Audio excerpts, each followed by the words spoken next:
الحمد لله وحده والصلاة والسلام على من لا نبي بعده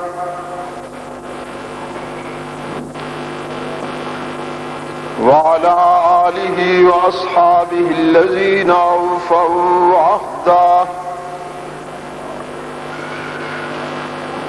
الذين هم مفاتيح الرحمة ومصابيح الغرر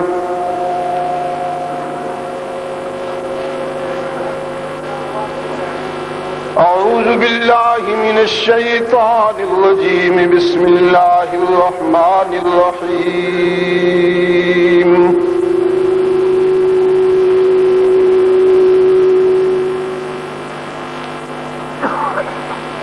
والذي أرسل رسوله بالهدى ودين الحق ليظهره على الدين كله وكفى بالله شهيدا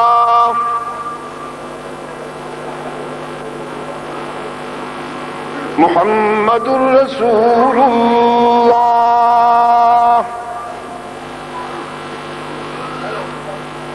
والذين معه أشداء على الكفار رحماء بينهم تراهم ركعا سجدا يبتغون فضلا من الله ورضوانا سيماهم في وجوههم من أثر السجود ذلك مثلهم في التوراة ومثلهم في الإنجيل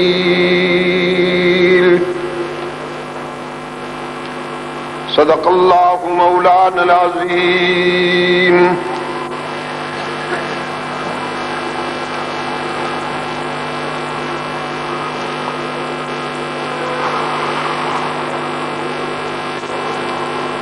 عن معاوية بن أبي سفيان رضي الله تعالى عنهما قال قال رسول الله صلى الله عليه وسلم من يرد الله به خيرا يفقهه في الدين وصدق رسوله النبي الأمي الكريم ونحن على ذلك لمن الشاهدين والشاكرين والحمد لله رب العالمين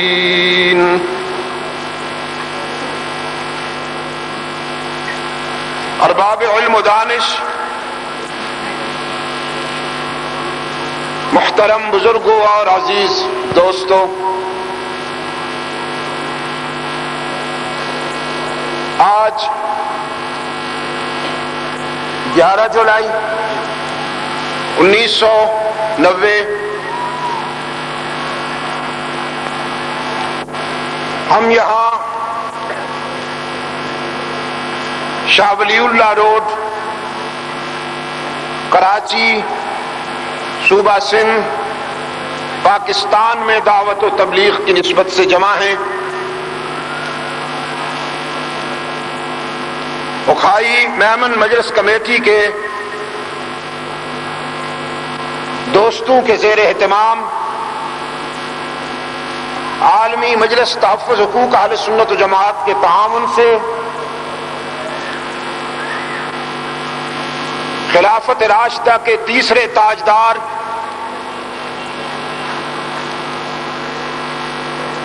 امام مظلوم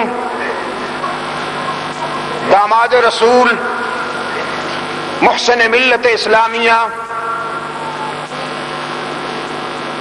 سیدنا عثمان بن عفان رضی اللہ تعالی عنہ کو خراج عقیدت پیش کرنے کا یہ 2 روزہ پروگرام ہے، جس کی آج پہلی نشست میں ہم جمع ہیں۔ میں ابھی ایئرپورٹ سے یہاں پہنچا ہوں.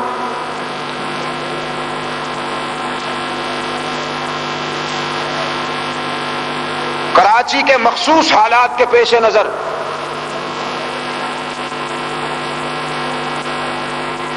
ابھی تقریباً 4 دن پہلے میرے جماعتی رفقا نے رابطہ قائم کرتے ہوئے اصرار فرمایا کہ میں اس موقع پر حاضری دوں.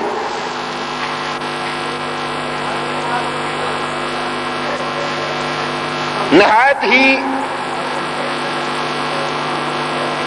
کم وقت میں مروجہ تشہیر سے ہٹ کر،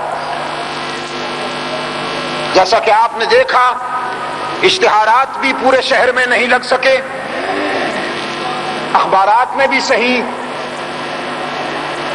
خبریں نہیں آ سکیں، شارٹ نوٹس پر یہ پروگرام ترتیب دیا گیا. اور پھر جیسا کہ میں عرض کر چکا ہوں، یہاں کے مخصوص حالات کے پیش نظر انتظامیہ نے 12 بجے تک کا ٹارگٹ مقرر کیا ہے کہ جلسے کو 12 بجے تک رہنا ہوگا.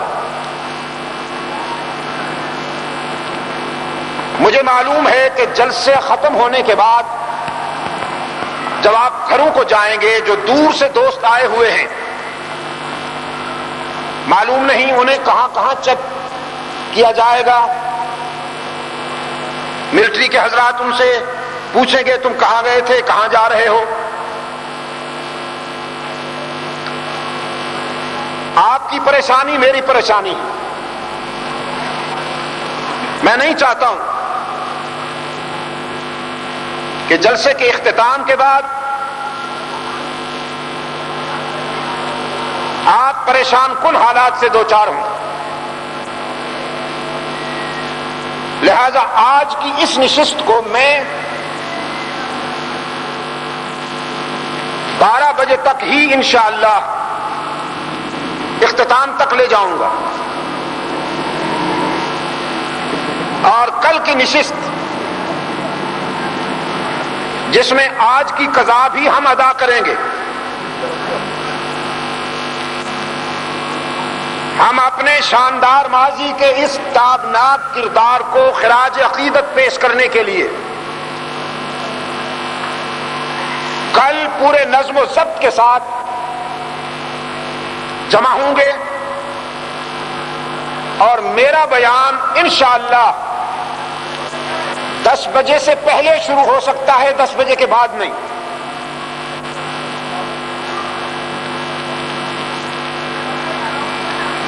اس لیے آپ ذہنی طور پر تیار ہو کے جائیے اور احباب کو بھی مطلع فرمائیے کل کے لیے. سیدنا عثمان زندہ قوم کی طرح رضی اللہ تعالی عنہ. دیکھیے، ایک بات میں کہتا رہتا ہوں اور آج دہراتا ہوں، جب تک زندہ رہوں گا کہتا رہوں گا.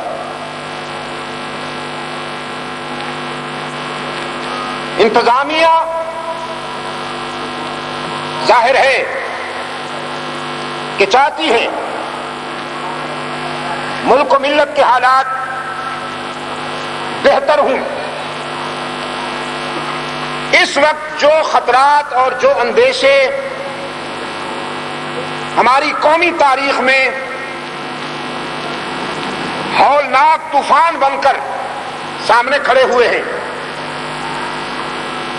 ان سے نجات حاصل کرنے کا ایک ہی راستہ ہے، صرف ایک، اور وہ راستہ ہے اصحاب رسول کے نقش قدم پر چلنے کا راستہ.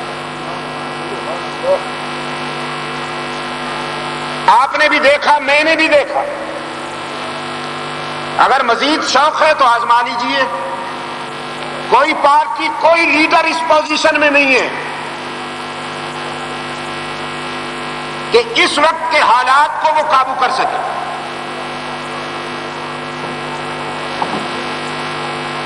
ہمارے فوجی دوست جنہیں اس وقت سرحدوں پہ ہونا چاہیے تھا، وہ ہماری حفاظت کے لیے باہر کھڑے ہوئے ہیں ہمارے گھروں کے باہر. یہ کوئی قابل رشک صورت نہیں ہے، لیکن ہم نے ابھی تک روش نہیں بدلی. ہم نے ابھی تک روش نہیں بدلی.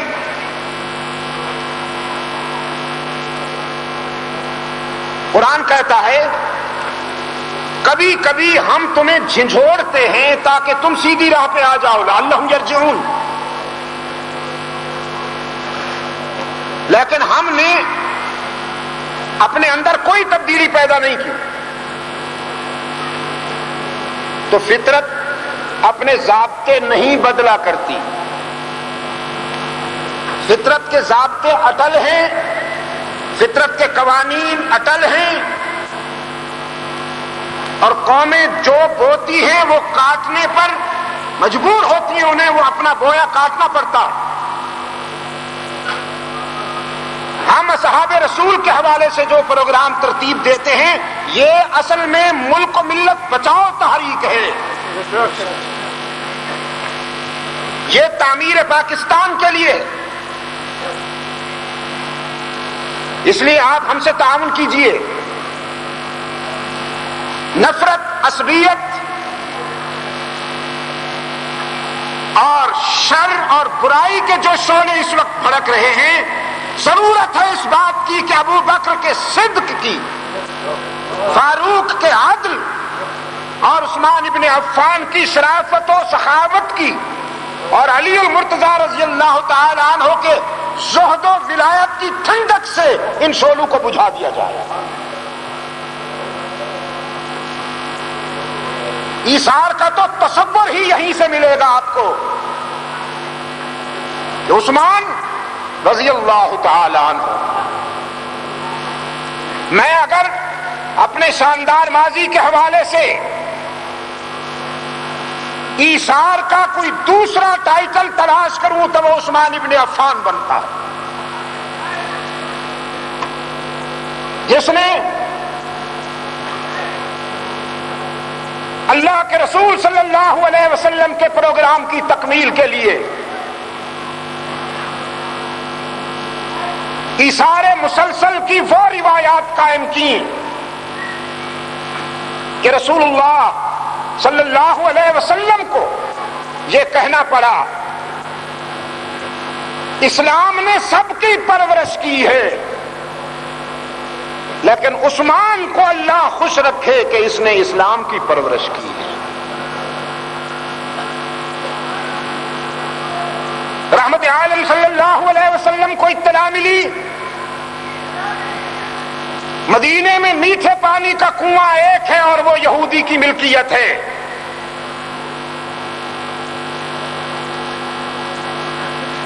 یہودی عورتیں صبح سے شام تک قبضہ کیے رکھتی ہیں کنواں پر. مسلمانوں کی بہو بیٹیوں کو باری نہیں ملتی. رحمت عالم صلی اللہ علیہ وسلم نے بڑے اضطراب کے ساتھ فرمایا، فرزندان اسلام کی طرف دیکھتے ہوئے، تم میں سے کون ہے کہ جو یہ کنواں خرید کر کے میری امت کو اس تکلیف سے نجات دلائے؟ سیدنا عثمان ابن عفان رضی اللہ تعالی عنہ اٹھے، یہودی کے پاس پہنچے، کنویں سے متعلق بات کی. اس نے جان بوجھ کر اتنے زیادہ دام بتائے کہ عثمان خریدنے سے انکار کر دے گا، اتنے داموں پر یہ کنواں کوئی خرید ہی نہیں سکتا. لیکن عثمان ابن عفان رضی اللہ تعالی عنہ یہ طے کر کے آئے تھے کہ تو بیچنے پر آمادہ تو ہو، اگر زمین و آسمان کا خلا بھی بھرنا پڑا تو میں اللہ سے مانگ کر وہ خلا بھر کے بھی یہ کنواں خریدوں گا. اس کی منہ مانگی قیمت ادا کر کے عثمان ابن عفان رضی اللہ تعالی عنہ کنواں خرید کر کے اللہ کے رسول صلی اللہ علیہ وسلم کی خدمت میں آئے. عرض کی اللہ کے رسول وہ کنواں میں نے خرید لیا. رحمت عالم صلی اللہ علیہ وسلم نے فرمایا جزاک اللہ. عثمان اللہ آپ کو جزا عطا کرے، مجھے خوشی ہے کہ اب وہ کنواں آپ کی ملکیت ہے، میری امت کے لیے سہولت پیدا ہو گئی. عثمان ابن عفان رضی اللہ تعالی عنہ نے عرض کیا اللہ کے رسول وہ کنواں میں نے خرید تو لیا ہے لیکن ملکیت میری نہیں ہے، میں قیامت تک کے لیے اس کنویں کو اللہ اور اس کے رسول کی مشن کے لیے وقف کرتا ہوں اور رحمت للعالمین کی امت کے لیے وقف کرتا ہوں. اب قیامت تک کے لیے یہ کنواں مصطفی امت کی ملکیت کہلائے گا، عثمان کی ملکیت نہیں کہلائے گا.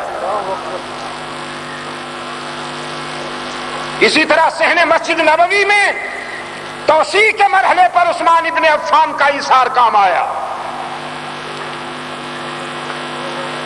میں انشاءاللہ کل بتاؤں گا اگر زندگی رہی کہ جیش اسرا کے موقع پر، غزوہ تبوک کے موقع پر عثمان ابن عفان رضی اللہ تعالی عنہ نے کیا کردار ادا کیا. سیدہ فاطمہ زہرا رضی اللہ تعالی عنہا کی شادی کے موقع پر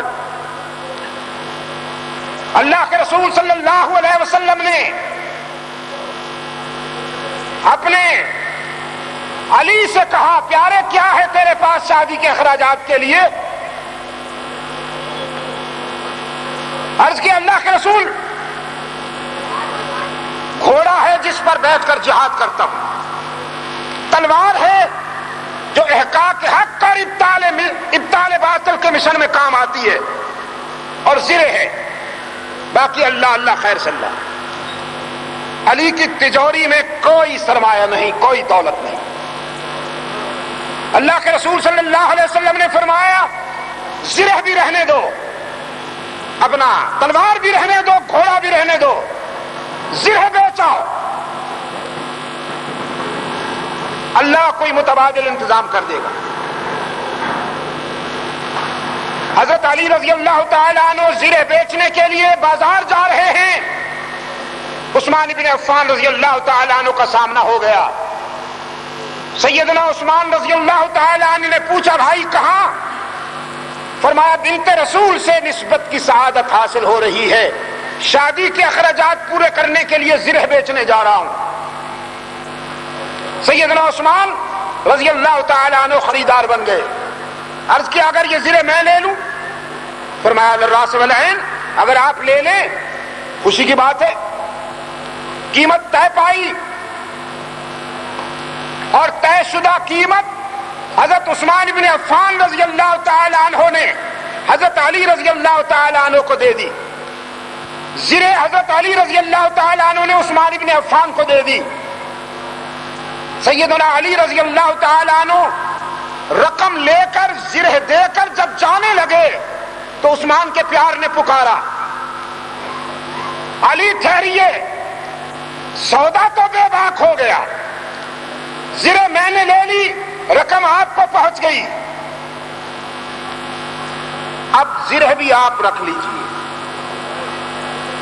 زرہ بھی آپ رکھ لیجئے تاکہ بنت رسول سیدہ فاطمہ اور اپنے دولہا بھائی علی المرتضیٰ کی شادی میں عثمان کا بھی کچھ حصہ شامل ہو جائے.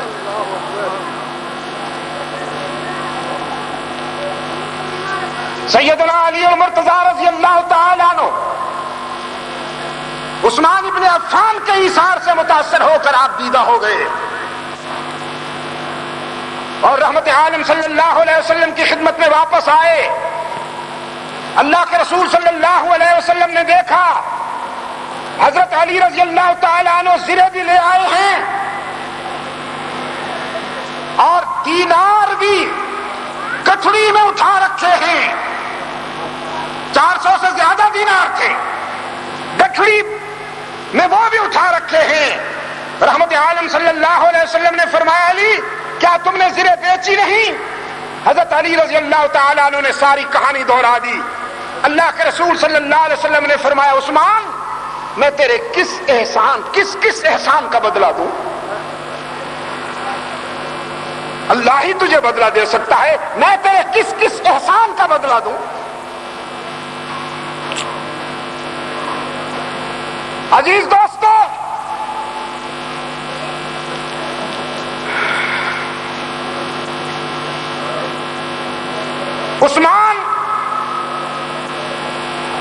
بے شک دولت مند ہیں. آپ جانتے ہیں کہ عثمان ابن عفان بہت بڑا تاجر ہے. عصر حاضر میں میں کہا کرتا ہوں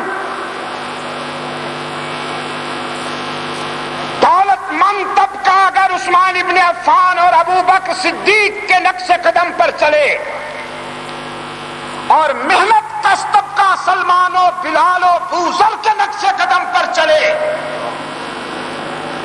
تو نفرت کی یہ آگ اخوت کا گلزار بن سکتی ہے. فیکٹریوں میں تالا بندی، آئے دن کی ہڑتالیں. میرا دعویٰ ہے اصحاب رسول کے کردار کو سنہری کہانی سمجھ کر سننے کے بجائے، محض گولڈن سٹوری سمجھ کر سننے کے بجائے، اگر دولت مند اور مزدور دونوں اپنا لیں تو نفرت کی آگ بجھ سکتی ہے.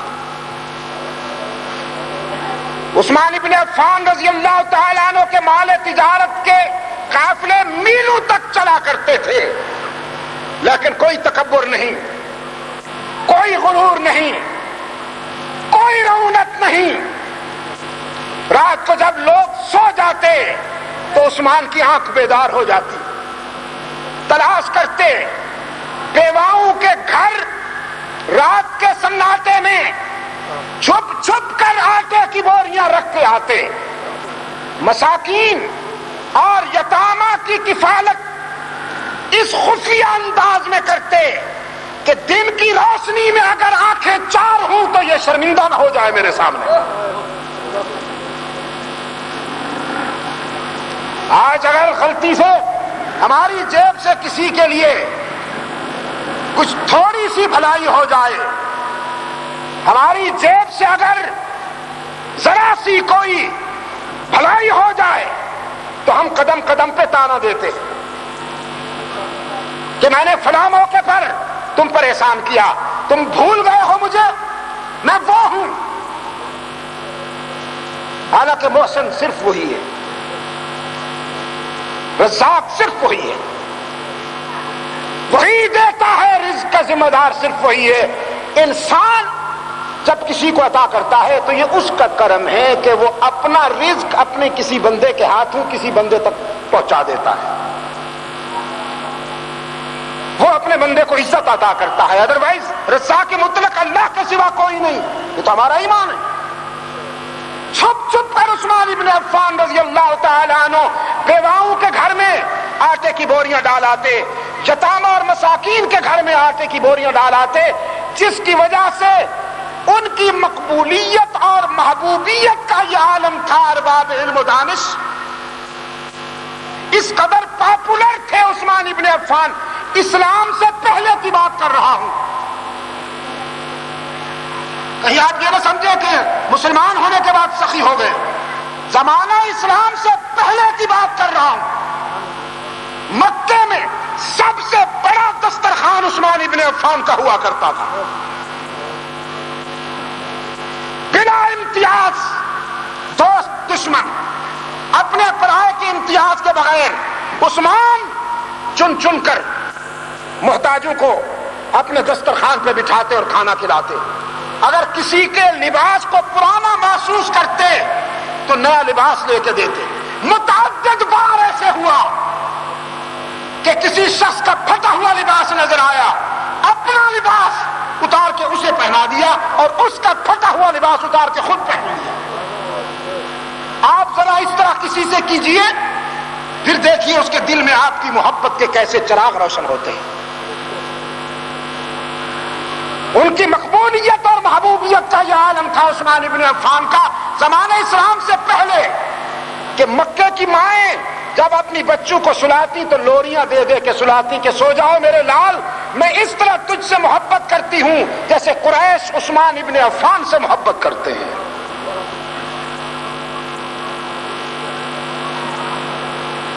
دل جیتنے کے راستے پہ آؤ تو صحیح،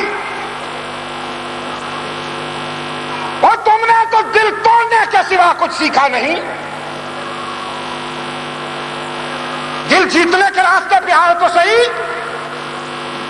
کھڑے رہتے ہو حجرے میں, نمازیں خوب پڑھتے ہو, تسبیح بھی ہاتھ میں رکھتے ہو, نذرانے بھی بٹورتے ہو قوم سے. If you don't feel. لیکن جب حجرے سے باہر نکالتے ہو تو کھال پچھال شروع ہو جاتی ہے. اس کی کھال اتاری, اس کی پگڑی اچھالی, اس کا دل توڑا. اور خوش فہمی یہ ہے کہ محض نوافل پڑھ کے, سجدے کر کے, تسبیح پڑھ کے جنت میں چلے جائیں گے. میرا دعویٰ ہے عزیز دوستوں, اگر ہو سکتا ہے تو میرا یہ پیغام پہنچاؤ. اللہ کے کسی مجبور اور دکھی بندے کو خوش کرنے سے زیادہ کوئی عبادت اللہ کے ہاں پسندیدہ نہیں. بعض حضرات کے ہاں یہ بڑا ثواب ہے کہ ہر سال حج پہ جاتے ہیں. جی یہ فلاں سیٹ صاحب سے ملیے, فلاں پیر صاحب سے ملیے, فلاں مولوی صاحب سے ملیے, انہوں نے ماشاءاللہ 40 حج کیے ہیں. اللہ کے رسول صلی اللہ علیہ وسلم نے کتنے حج کیے؟ صرف ایک. حج کتنا فرض ہے زندگی میں؟ صرف ایک. اب ایک تو وہ فرض ہے, اس کی ادائیگی کے بعد اگر کوئی حج پہ جاتا ہے تو وہ فرض ادا کر رہا ہے, نفل ہے نا. جبکہ محلے میں اگر کوئی بھوکا ہے تو اس کو کھانا کھلانا فرض ہے. اگر کراچی میں کوئی بیمار ہے اور اس کے علاج کے لیے اس کے پاس اخراجات نہیں ہیں تو وہ اخراجات اس کو مہیا کرنا فرض ہے. اگر کسی غریب خاندان کا بچہ ذہین ہے, ٹیلنٹڈ ہے, محنتی ہے, لیکن اس کے پاس مالی وسائل نہیں ہیں کہ وہ اپنی تعلیم جاری رکھ سکے, تو اسے مالی وسائل اور تعاون مہیا کرنا فرض ہے. اگر کسی غریب خاندان کی بچی غربت کی وجہ سے بیٹھی ہوئی ہے اور اس کے ہاتھ پیلے اس لیے نہیں ہو سکتے کہ اس کے غریب والدین اس کے شادی کے خراجات پورے نہیں کر سکتے, تو سیٹھ صاحب, مولوی صاحب, پیر صاحب, اس بچی کے لیے آپ کو آگے بڑھنا, تعاون کرنا فرض ہے. ان سارے فرائض کو چھوڑ کر مولوی صاحب کہیں ریش و جبہ و دستار ہر سال بیت اللہ کے طواف کے لیے پہنچ جاتے ہیں حج کے موقع پر. سمگلنگ کا شوق ہے مولوی صاحب, مال کمانے جاتے ہو نا. اگر اللہ کو راضی کرنا ہے, رحمت عالم صلی اللہ علیہ وسلم کو خوش کرنا ہے, اگر حضور کی اتباع کرنی ہے تو رحمت عالم صلی اللہ علیہ وسلم نے پوری زندگی میں ایک حج کیا, اور میں محمد سے بڑا متقی کسی کو نہیں مانتا. رحمت عالم صلی اللہ علیہ وسلم صرف متقی نہیں ہیں, امام المتقین ہیں. جس طرح کے امام المجاہدین ہیں, جس طرح کے امام العابدین ہیں, جس طرح کے رحمت عالم صلی اللہ علیہ وسلم امام الراکعین ہیں, اسی طرح امام المرسلین ہیں, امام الاولیاء والمتقین بھی ہیں. ایک حج کیا رحمت عالم صلی اللہ علیہ وسلم, صرف ایک حج کیا, اور ہم ہر سال پہنچ جاتے ہیں. شاپنگ کا شوق ہے نا جی, اور پھر ہار بھی پہننے ہیں. کیا سمجھ لیا ہے ہم نے؟ سیلفش نہیں ہو گئے ہم نے خود غرضیوں کا نام تقویٰ نہیں رکھ چھوڑا. ہمارے نزدیک اس دور میں سب سے بڑا نیک وہ ہے جو محراب سے نکل کر حجرے میں اور حجرے سے نکل کر محراب میں, بس یہ فیلڈ ہے اس کا. لوگ کہتے ہیں بڑا نیک آدمی ہے, اس کو کبھی ہم نے کسی جگہ نہیں دیکھا, یا محراب میں نظر آئے گا یا حجرے میں نظر آئے گا. اور رحمت عالم صلی اللہ علیہ وسلم گھر کے ضروریات خریدنے کے لیے خود بازار میں تشریف لے جایا کرتے تھے. خود سرور کائنات وسلم نے تجارت فرمائی ہے. صدیق اکبر رضی اللہ تعالی عنہ خلافت کے مسند پر آنے کے باوجود عصر کی نماز پڑھنے کے بعد کچھ جانور لے کر خرید و فروخت کے لیے منڈی میں پہنچ جاتے. صبح سے عصر تک امت مصطفی کی خدمت کرتے تھے اور عصر سے مغرب تک بچوں کی دال روٹی کے لیے تجارت کرتے تھے. ہاں یہ نہیں کہ عصر کی نماز پڑھی تو نذرانے بٹورنے کے لیے تعویذ گنڈے کا سلسلہ شروع ہو گیا. ہاں بھائی آپ کو کیا تکلیف ہے جی؟ سر میں درد ہے. آپ کو کیا تکلیف ہے جی؟ پیٹ میں درد ہے. آپ کو کیا تکلیف ہے جی؟ ملازمت نہیں ملتی. آپ کو کیا تکلیف ہے جی؟ وہ تو آپ جانتے ہی ہیں کہ پھر کیا کیا ڈیمانڈز ہوتی ہیں, کیا کیا تقاضے ہوتے ہیں. سارے جہان کا معاملہ اللہ کے فضل و کرم سے چل رہا ہے اور یہاں تعویذ گنڈوں کے بغیر قدم بڑھتا ہی نہیں. صدیق اکبر رضی اللہ تعالی عنہ عصر کی نماز پڑھی اور جانور لیے خرید و فروخت کے لیے پہنچ گئے. وہ تو شورا کے مجبور کرنے پر انہوں نے مشاورہ قبول کیا. وہ بھی بادل نخواستہ جب اس دنیا کو چھوڑنے لگے تو اپنی بیٹی کو وصیت کی. سیدہ عائشہ صدیقہ رضی اللہ تعالی عنہا کو وصیت کی, بیٹی میری 27 مہینے کی خلافت کا مجموعی مشاہرہ حساب لگا لینا. شورا کے اصرار پر میں نے وصول تو کیا لیکن اب میرے ضمیر کا تقاضا ہے کہ اس مشاہرے کی مجموعی رقم میرے گھر کے برتن بیچ کر, میرے کپڑے بیچ کر, میری جائیداد بیچ کر, اگر اس کے باوجود بھی پورا نہ ہو تو میرا قبیلہ کلیکشن کرے, چندہ کرے, وہ ساری رقم اسلامی بیت المال میں واپس داخل کر دینا تاکہ حشر میں اپنے قائد کو کہہ سکوں محمد آپ کی امت کی خدمت کا کوئی معاوضہ لے کے ابو بکر نہیں آیا. یہ باتیں کیوں بھول گئی ہیں ہم؟ یہ باتیں ہم محض گولڈن سٹوری سمجھ کر کیوں اپناتے ہیں؟ میرا دعویٰ ہے, میں پورے وثوق سے کہتا ہوں, دنیا کے کسی دور میں کسی نظریے کے حامل کسی لیڈر نے انسانی برادری کے کسی مظلوم طبقے کے لیے وہ کردار ادا نہیں کیا جو اصحاب رسول نے کردار ادا کیا ہے. کوئی لینن, کوئی کارل مارکس, کوئی ماؤ زیدونگ, کوئی ہو چی من ابو بکر کی اور عثمان ابن عفان کی بندہ پروری کا مقابلہ نہیں کر سکتا. آج میں ان دوستوں کو اچھی طرح جانتا ہوں جو مسلمان ہیں, محنت کش ہیں, ملوں میں اور فیکٹریوں میں کام کرتے ہیں, لیکن جب ان کے حقوق کی بات آتی ہے تو کوئی ماسکو کی طرف دیکھتا ہے, کوئی شکاگو کے مرنے والوں کی طرف دیکھتا ہے, کوئی پیکنگ کی طرف دیکھتا ہے. کیوں؟ اس لیے کہ مولوی صاحب تعویذ گنڈے میں مصروف ہیں. یہ ادھر سے فارغ ہوں تو ان کو بتائیں کہ اسلام نے غریبوں کے لیے, محنت کشوں کے لیے, مظلوموں کے لیے کیا پروگرام دیا ہے. میرے عزیز دوستو,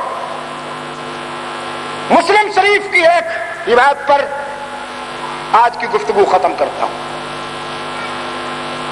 حضرت ابو موسیٰ اشعری رضی اللہ تعالی عنہ راوی ہیں,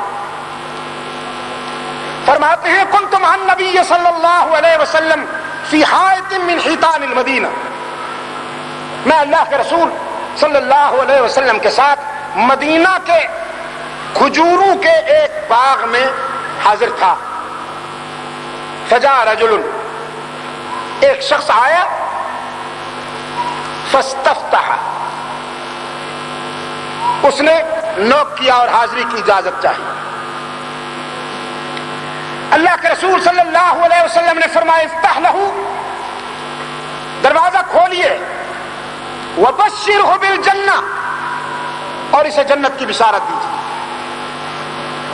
فرماتے ہیں ففتحت، میں نے دروازہ کھولا، فاذا ابو بکر، میں نے دیکھا کہ وہ ابو بکر ہے، وبشرتہ بالجنۃ بما قال النبی صلی اللہ علیہ وسلم، اور میں نے اللہ کے رسول صلی اللہ علیہ وسلم کے ارشاد کے مطابق انہیں جنت کی بشارت دی۔ فحمد اللہ، صدیق اکبر نے اللہ کا شکر ادا کیا اور یہ سن کر کہ رحمت عالم کی زبان پر میں جنتی ہو گیا ہوں، الحمدللہ کہا۔ ثم جاء رجل، ابو موسیٰ اشعری کہتے ہیں پھر ایک آدمی آیا، فاستفتح، اس نے دروازے پہ دستک دی، فقال النبی صلی اللہ علیہ وسلم افتح لہو، فرمایا اس کے لیے دروازہ کھولو، وبشرہ بالجنہ، اسے بھی جنت کی بشارت دو۔ فرماتے ففتحت لہو، میں نے اس کے لیے دروازہ کھولا، فیضا عمر، وہ فاروق اعظم تھے، اخبرتہ بالجنہ بما قال النبی صلی اللہ علیہ وسلم، اللہ کے رسول کے ارشاد کے مطابق انہیں بھی میں نے جنت کی بشارت دی۔ ثم جاء رجل، پھر ایک آدمی آیا، فاستفتح، اس نے بھی دستک دی، فقال النبی صلی اللہ علیہ وسلم افتح لہ وبشرہ بالجنۃ، وبشرہ بالجنۃ علی بلویٰ تصیبہ، دروازہ کھولو اور اس کو جنت کی بشارت دیتے ہوئے یہ بھی کہہ دو کہ اللہ کی طرف سے میری معلومات میں یہ بات ڈالی گئی ہے کہ مستقبل میں آپ کو ایک آزمائش میں پرکھا جائے گا، اس میں آپ نے جس صبر، استقامت اور حوصلے کا مظاہرہ کرنا ہے، میں تجھے جنت کی بھی بشارت دیتا ہوں اور اس صبر و حوصلے اور استقامت کی بھی مبارکباد دیتا ہوں۔ حضرت ابو موسیٰ اشعری رضی اللہ تعالیٰ عنہ فرماتے میں نے دروازہ کھولا، ففتحت لہ، دروازہ کھولا، وبشرتہ بالجنۃ بما قال النبی صلی اللہ علیہ وسلم، اور میں نے انہیں جنت کی بشارت دیتے ہوئے اللہ کے رسول کا وہ جملہ بھی سنایا کہ علی بلویٰ تصیبہ، اس آزمائش پر کہ جو آپ پر آنے والی ہے اس پر آپ صبر و حوصلے کا جو مظاہرہ کریں گے، اللہ کے رسول صلی اللہ علیہ وسلم کی مبارکباد قبول کیجئے۔ فحمد اللہ، ابو موسیٰ فرماتے ہیں عثمان نے اللہ کا شکر ادا کرتے ہوئے ایک جملہ کہا، فرمایا واللہ المستعان، واللہ المستعان، اللہ کی طرف سے آزمائش۔ اچھا یہ آزمائش کیا ہوتی ہے؟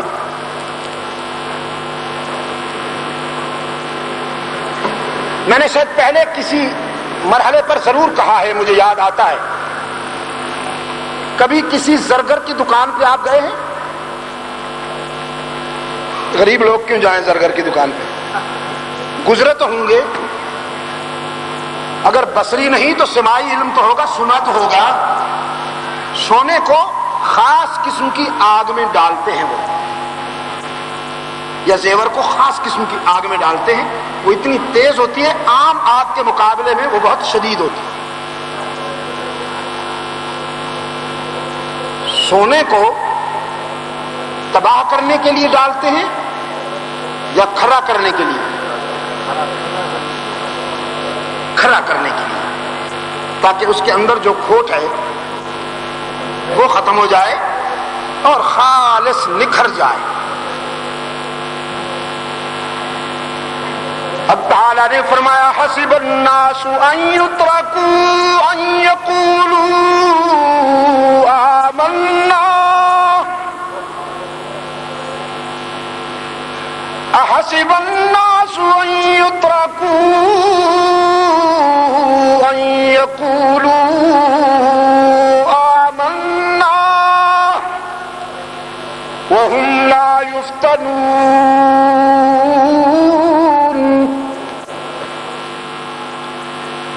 لوگوں نے یہ کہہ ایسے سمجھ لیا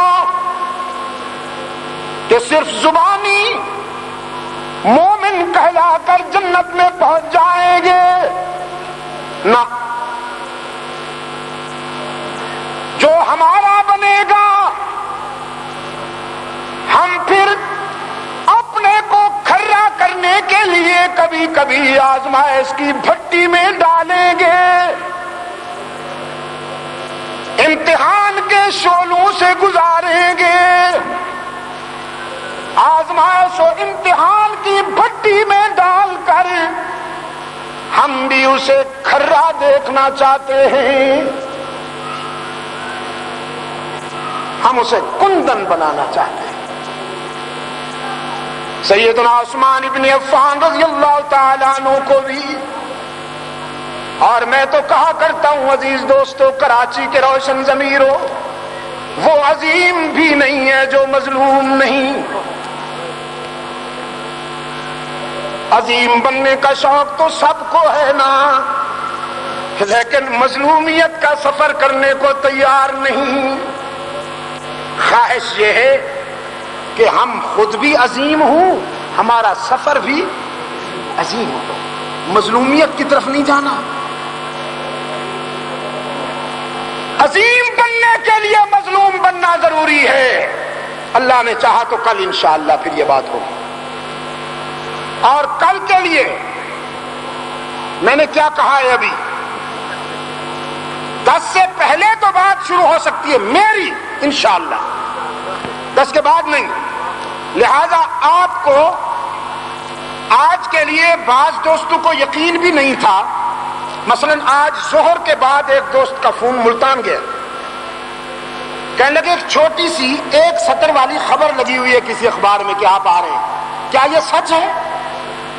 تو میں نے کہا ہے تو سچ۔ کہنے لگے ہم نے کوئی اشتہار نہیں دیکھا، وہ ادھر سے بول رہا تھا فیصل کالونی سے، ہم نے کوئی اشتہار نہیں دیکھا۔ تو میں نے کہا مجھے ہر موقع پر اشتہاری بنانا چاہتے ہو؟ تو اس نے فون کر کے معلوم کیا، لیکن آج آپ کو یقین ہو گیا کہ میں آپ کی خدمت میں حاضر ہوں۔ لہذا کل آپ نے اپنی زندگی کا ثبوت دینے کے لیے پورے چاہو جلال کے ساتھ اور پورے نظم و ضبط کے ساتھ، چاہے نماز عشاء یہاں آ کر پڑھیں، گھر سے مغرب کے بعد روانہ ہوں اور نماز عشاء یہاں آ کر پڑھیں، تاکہ میں جب یہاں حاضر ہو جاؤں 9:30 یا 9:45 بجے تو میرے سامنے آپ موجود ہونا چاہیے، یہ ثابت ہو کہ ہم زندہ تھے، ہم زندہ ہیں انشاءاللہ، اور ہم زندہ رہیں گے۔ ہم انشاءاللہ قرآن و سنت، توحید و رسالت، اصحاب و اہل بیت رسول کی عظمت کے بیان سے نفرت و عصبیت کے شعلوں کو بجھانے کا ارادہ کیے ہوئے ہیں، عزم کیے ہوئے ہیں، اور انشاءاللہ ہم اسی آب حیات سے نفرت و عصبیت کے شعلوں کو بجھا کر دکھائیں گے انشاءاللہ۔ اللہم صلی علی سیدنا محمد النبی الامی وعلی آلہ واصحابہ وبارک وسلم۔ ربنا آتنا فی الدنیا حسنہ وفی الآخرۃ حسنۃ وقنا عذاب النار۔ اے اللہ عالم اسلام کی مدد فرما، مسلمان جہاں کہیں مظلوم ہیں ان کی دستگیری فرما۔ اے اللہ فلسطین، افغانستان اور کشمیر کے مسلمانوں کی مدد فرما۔ کشمیر کے مسلمانوں کے لیے ہم صرف دعائیں ہی نہیں، جہاں تک ممکن ہو سکتا ہے ہم اپنا فرض ادا کر رہے ہیں۔ میں یہاں تو اتنا ہی کہہ سکتا ہوں نا، اب بھی کشمیر کا تقریباً 10 دن کا دورہ کر کے حاضر ہو رہا ہوں، وہیں سے آ رہا ہوں، اور جو مناظر دیکھ کے آ رہا ہوں، میرا خیال یہ ہے کہ عصر حاضر میں اپنے عقیدے اور اپنے نظریے پر جتنا اس دور کا مسلمان قربانی دے سکتا ہے، دنیا کی اور کوئی قوم نہیں دے سکتی۔ اس گئے گزرے دور میں آپ یقین فرمائیے، بظاہر ان کے چہروں پہ داڑھی نہیں ہے، ان کے ہاتھوں میں تسبیح نہیں ہے، لمبا جبہ نہیں ہے، بظاہر وہ عام آدمی نظر آتے ہیں، لیکن ان کے سینے میں ایمان اور یقین کا ایسا جوش ہے، ایسا جذبہ ہے کہ ایک آدمی ہزاروں کے مقابلے میں ڈٹا ہوا ہے۔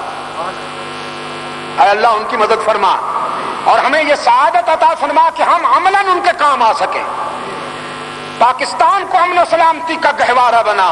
اے اللہ اس ملک کو بدانجامی سے محفوظ و مامون فرما، امن و سلامتی کا گہوارہ بنا۔ ہم اس حج کے موقع پر اپنے ان دینی بھائیوں کی مغفرت کی دعا کرتے ہیں، ان کے درجات کی بلندی کے لیے بھی دعا کرتے ہیں جو منا سے حرم آتے ہوئے سلنگ کے حادثہ میں جاں بحق ہوئے ہیں۔